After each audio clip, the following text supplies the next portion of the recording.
সূরা ফাতিহা তিনবার পরে লবঙ্গে ফু দিয়ে খেলে কি হয় জানলে আপনি অবাক হয়ে যাবেন।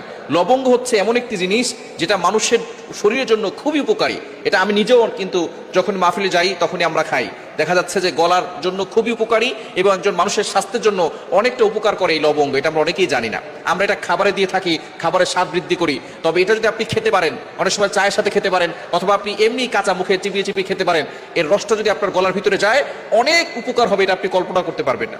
আর সূরা ফাতিহার ভিতরে শেফা রয়েছে, এটা আমরা অবশ্যই জানি। নবীজি সাল্লাল্লাহু আলাইহি ওয়াসাল্লাম সূরা ফাতিহার নাম দিয়েছে শিফা।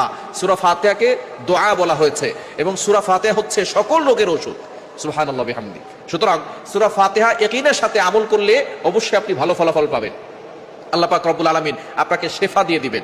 এবং সূরা ফাতিহা পড়ে আবু সাঈদ খুদরী রাদিয়াল্লাহু তাআলা থেকে একটা হাদিস এসেছে, একজন সাহাবী সূরা ফাতিহা 7 বার পরে একজনকে ফু দিয়েছে, তার সাপে কামড় দিয়েছিল, সাপের বিষ পানি হয়ে গিয়েছে এবং সে সুস্থ হয়েছে।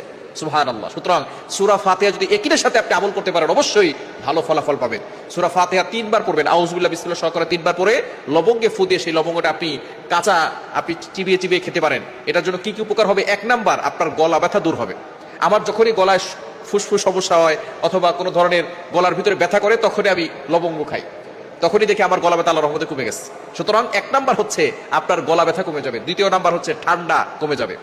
অনেকের কাশি হয়, 3 নাম্বার কাশি কমে যাবে। 4 নাম্বার অনেকের শ্বাসকষ্টের সমস্যা হয়, এই লবঙ্গ যদি আপনি খেতে পারেন আপনার শ্বাসকষ্ট থাকবে না ইনশাআল্লাহ, আপনার শ্বাসকষ্ট কমে যাবে। 5 নাম্বার দাঁতের সমস্যা দূর হবে। একটা লবঙ্গেতে কত ধরনের উপকার একটু চিন্তা করে দেখেন, আপনার দাঁতের সমস্যা দূর হয়ে যাবে। 6 নাম্বার আপনার হজম শক্তি বৃদ্ধি করবে। যাদের হজমের সমস্যা আছে যদি আপনি লবঙ্গ খেতে পারেন ইনশাআল্লাহ দেখবেন আপনার হজম শক্তি বৃদ্ধি হবে এবং আপনার পেট ভালো থাকবে। 7 নাম্বার রক্তের শর্করার মাত্রা কমাতে সাহায্য করে এই লবঙ্গ, যেটা আপনার জন্য ক্ষতিকর হতে পারে এটা আপনাকে কমিয়ে দিবে এই লবঙ্গ। 8 নাম্বার হচ্ছে আপনার গ্যাস যদি থেকে থাকে, কোষ্ঠীকাঠিন্য যে রোগ আছে এটা কিন্তু মারাত্মক একটি রোগ। 8 নাম্বার আপনার গ্যাসের সমস্যা দূর করবে। যাদের গ্যাসের প্রবলেম আছে তারা জানে অ্যাসিডিটিটা এতটা ভয়ঙ্কর হতে পারে, অনেকে এই রোগের কারণে মারাও যেতে পারে।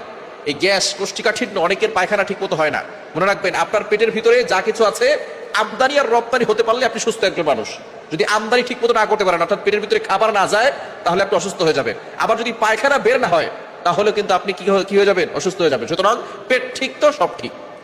সুতরাং এই পেটের ভিতরে অনেক সময় গ্যাসের সমস্যার কারণে খাবার হজম শক্তি কম হয়, গ্যাসের সমস্যার কারণে পায়খানা ঠিক মতো হয় না, আস্তে আস্তে কোষ্ঠীকাঠিন্য রোগ হয় এবং তার পিছনের রাস্তা দিয়ে অনেক সময় পাইলসের মতো বড় ধরনের সমস্যা হয়ে যায়।